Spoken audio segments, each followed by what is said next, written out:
दोस्तों, आज की इस वीडियो में हम जीके प्लस करंट अफेयर्स, ठीक है, दोनों के क्वेश्चंस देखने वाले हैं। दोनों प्रकार के क्वेश्चंस को हम डिस्कस करेंगे।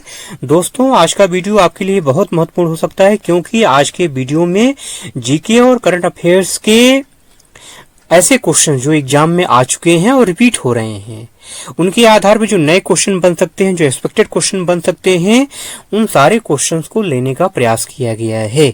इसलिए आज का वीडियो आपके लिए बहुत महत्वपूर्ण हो सकता है। इसलिए इसमें जितने क्वेश्चन हैं उनको दिमाग में अच्छे से बैठा लीजिए, क्योंकि मेरा दावा है कि ये आएंगे जरूर। इनके आने का चांस 100% है। दोस्तों, यदि आप चैनल पे नए हैं तो प्लीज चैनल को सब्सक्राइब कर लीजिए, क्योंकि ऐसे ही महत्वपूर्ण वीडियो में डेली अपलोड करता रहता हूं। अगर आपने चैनल को सब्सक्राइब कर लिया है तो आपका बहुत बहुत धन्यवाद। ऐसे ही सहयोग बनाए रखिए। दोस्तों, अभी तक आपने अगर वीडियो को लाइक नहीं किया है तो जल्दी से वीडियो को लाइक कर दीजिए। चलिए हम आज का वीडियो स्टार्ट करते हैं। दोस्तों, आज का पहला क्वेश्चन है, उस जेवलिन थ्रोवर का नाम बताइए जिसने टोक्यो पैरा ओलंपिक में गोल्ड जीता। ध्यान रखिएगा, आपसे पूछा जा रहा है टोक्यो पैरा ओलंपिक, ठीक है, ओलंपिक नहीं, टोक्यो पैरा ओलंपिक की बात हो रही है। आपके ऑप्शन है सुमित अंतिल, नीरज चोपड़ा, पीवी सिंधु, कोई नहीं। तो बता दूं दोस्तों, जेवलिन थ्रोइंग के केस में टोक्यो पैरा ओलंपिक में सुनीत अंतिल ने गोल्ड जीता था। जी हां दोस्तों, 68.55 68.55 मीटर भाला फेंक करके इन्होंने रिकॉर्ड कायम किया और गोल्ड जीता। आज का अगला प्रश्न, धुआंधार जलप्रपात का संबंध किस नदी से है? आपके ऑप्शन है नर्मदा, गंगा, ताप्ती, यमुना। जी हाँ दोस्तों, धुआंधार जलप्रपात का संबंध नर्मदा नदी से है, जो कि कहाँ है? जबलपुर, मध्य प्रदेश में है। ये 50 मीटर की ऊंचाई से पानी नीचे गिरता है, जिसकी वजह से पानी इसका एकदम पूरा सफेद सफेद धुआं धुआं फव्वारे जैसा दिखता है। इसी वजह से इसका नाम क्या रखा गया है? धुआंधार रखा गया है। नर्मदा नदी यहाँ संगमरमर के पहाड़ों के बीच से बहती है, इसलिए कि बहुत ही सुंदर दृश्य उत्पन्न होता है। क्वेश्चन को घुमा करके भी आपसे पूछा जा सकता है कि नर्मदा नदी पर पाए जाने वाले जलप्रपात का नाम बताइए, ठीक है। तो नाम ध्यान रखिए, क्या है? धुआंधार जलप्रपात का संबंध किससे है? नर्मदा नदी से है।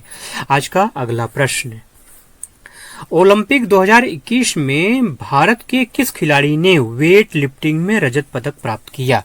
वेट लिफ्टिंग की बात हो रही, भारोत्तोलन की बात हो रही। भारोत्तोलन में सिल्वर मेडल किसे प्राप्त हुआ? आपके ऑप्शन है मीराबाई चानू, रवि दहिया, पीवी सिंधु, नीरज सिंह। जी हाँ दोस्तों, मीराबाई चानू। मीराबाई चानू ने भारोत्तोलन में सिल्वर मेडल प्राप्त किया। आज का अगला प्रश्न, परमाणु मंत्रालय का अध्यक्ष कौन है? आपसे पूछा जा रहा है परमाणु मंत्रालय का अध्यक्ष कौन है? ऑप्शन है प्रधानमंत्री, राष्ट्रपति, गृह मंत्री या उपराष्ट्रपति।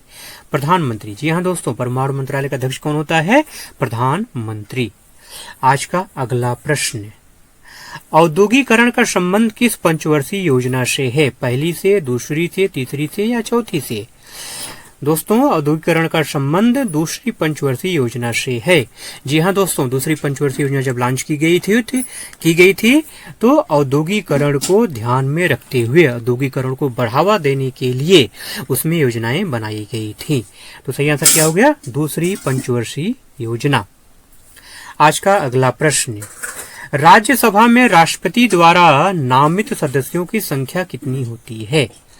आपको यहाँ क्लियर कर दूं कि राज्यसभा में टोटल 245 मेंबर होते हैं, ठीक है, जिसमें से 12 सदस्य राष्ट्रपति द्वारा नामित किए जाते हैं। तो आंसर क्या हो गया? 12। आज का अगला प्रश्न, राजद्रोह का संबंध इनमें से किस धारा से है?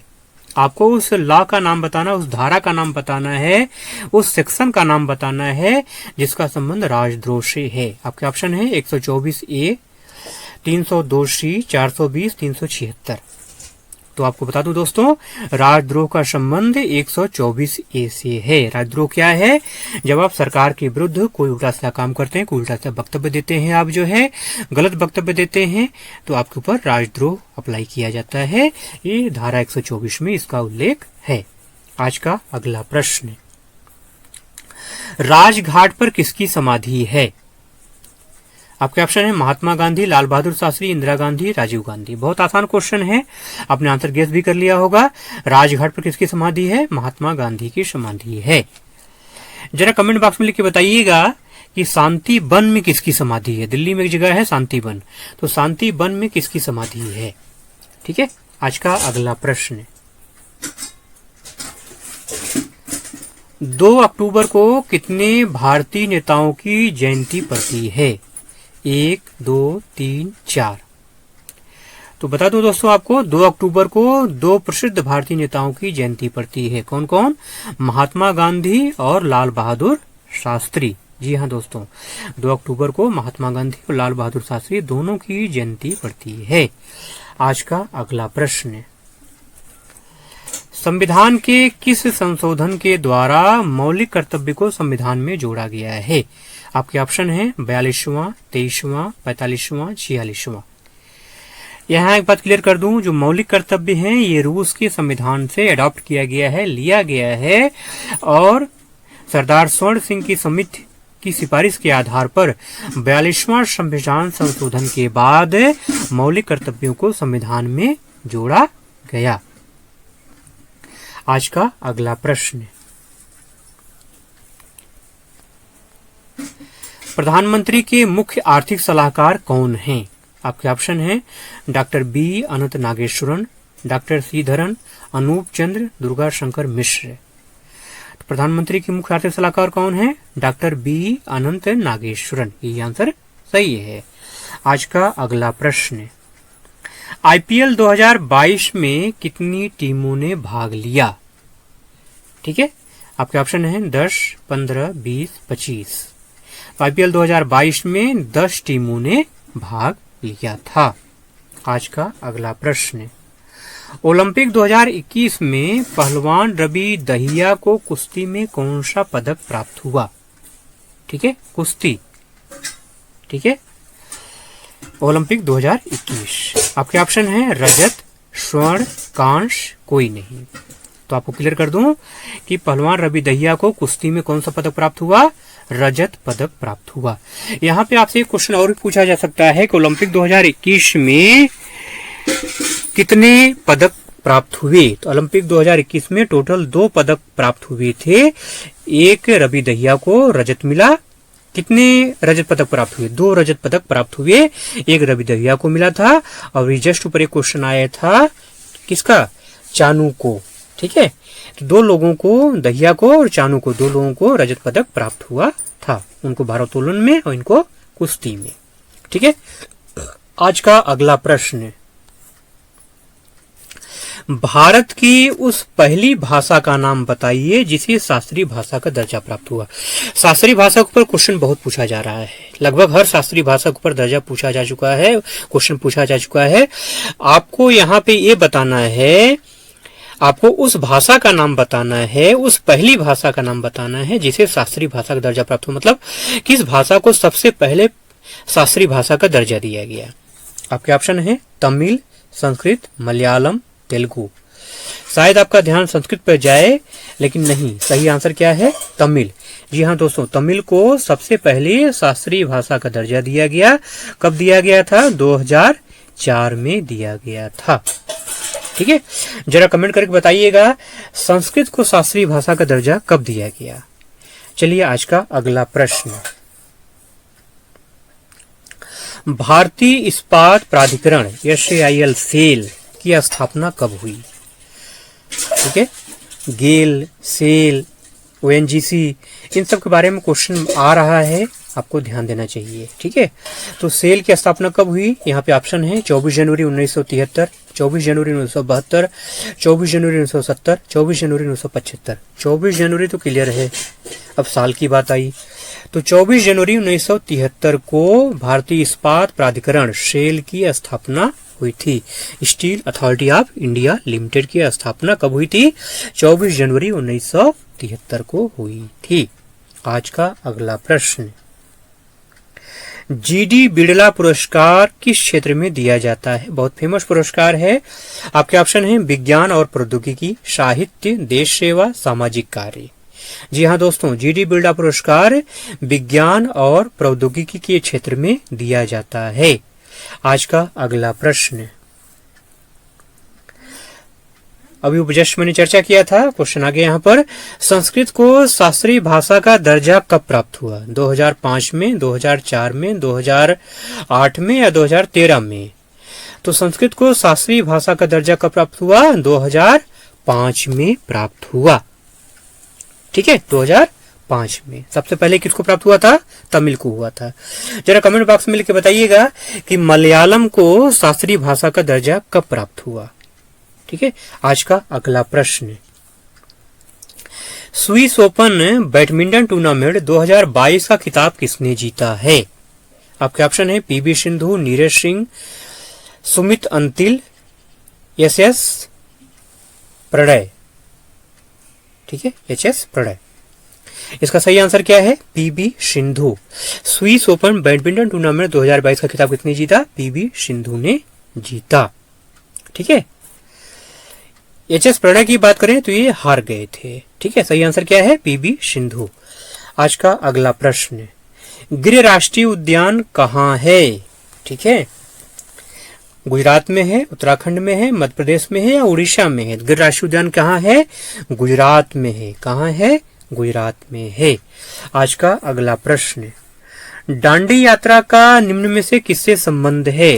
दोस्तों मैं बता दूं आपको, फिर से क्लियर कर दूं, ये सारे क्वेश्चन मैं जो भी करा रहा हूं ये क्वेश्चन से या तो आए हुए हैं या तो न्यू एक्सपेक्टेड क्वेश्चन हैं, इसलिए इन पे बिल्कुल ध्यान दीजिएगा। इनको बिल्कुल भी मिस मत करिएगा, वीडियो को बिल्कुल भी स्किप मत करिएगा, नहीं तो पछताएंगे आप।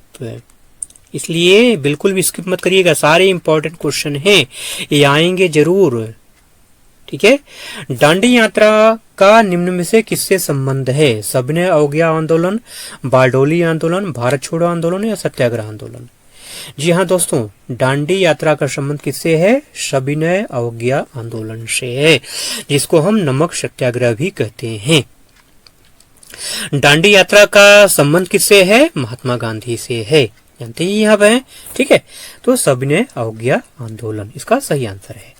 आज का अगला प्रश्न, ओलंपिक 2021 में पुरुष हॉकी टीम ने कौन सा पदक प्राप्त किया?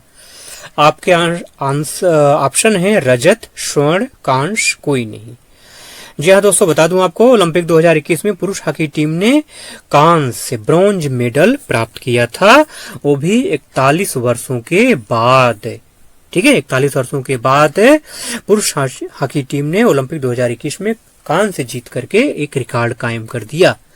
आज का अगला प्रश्न, कृष्णा नदी का उद्गम स्थल कहाँ है? ऑप्शन है आपके महाराष्ट्र, सतारा, महाबलेश्वर, मध्य प्रदेश। कृष्णा नदी का उद्गम स्थल है महाबलेश्वर। देखिए, महाराष्ट्र भी हो सकता है, सतारा भी हो सकता है, महाबलेश्वर भी हो सकता है, मध्य प्रदेश तो नहीं होगा। ठीक है, ये तीनों ऑप्शन हो सकते हैं, लेकिन जो सबसे नजदीक का जो ऑप्शन है, जो सही एकदम है, वो है महाबलेश्वर। ठीक है, महाबलेश्वर कहाँ पड़ता है? सतारा जिले का एक नगर है महाबलेश्वर। सतारा कहाँ पड़ता है? महाराष्ट्र में पड़ता है। ठीक है, तो कृष्णा नदी का उद्गम स्थल कहाँ है? महाबलेश्वर। ठीक है, अगर महाबलेश्वर ऑप्शन में नहीं है तो महाराष्ट्र टिक करिएगा, महाराष्ट्र नहीं है तो सतारा टिक करिएगा। ठीक है, तीनों में से कोई न कोई एक ऑप्शन आपको मिलेगा, लेकिन एकदम नजदीक का जो सबसे ऑप्शन है वो क्या है? महाबलेश्वर। आज का अगला प्रश्न, वाडा का निम्न में से किससे संबंध है? वाडा, WADA, डोपिंग की रोकथाम, डोपिंग को बढ़ावा देना, मादक पदार्थ तस्करी, कोई नहीं। जी हाँ दोस्तों, वाडा का संबंध डोपिंग की रोकथाम से है, मतलब जो खिलाड़ी नशा करते हैं, ठीक है, उन खिलाड़ियों को पकड़ना, उन पे प्रतिबंध लगाना, ये किसका काम है? ये वाडा का काम है। ठीक है, आज का अगला प्रश्न, राष्ट्रीय खेल 2022 की मेजबानी कौन करेगा? आपके ऑप्शन है गुजरात, मध्य प्रदेश, उत्तराखंड, महाराष्ट्र। राष्ट्रीय खेल 2022 की मेजबानी गुजरात करेगा। जी हाँ, इसका जो लोगो है उसमें आप सरदार वल्लभ भाई पटेल का स्टेचू देख सकते हैं और गिर का जो लाइन है उसको आप देख सकते हैं। ठीक है, आज का अगला प्रश्न, एशिया में एकमात्र सिंहों का निवास स्थल गिर कान्हा, कार्बेट या नंदन कानन। एशिया में एकमात्र सिंहों का जो निवास स्थल है वो है गिर प्राणी उद्यान। ठीक है, गिर राष्ट्रीय उद्यान। गिर राष्ट्रीय उद्यान में एशियाटिक लायन पाए जाते हैं। ठीक है, मात्र एक जगह यही है, गिर राष्ट्रीय उद्यान।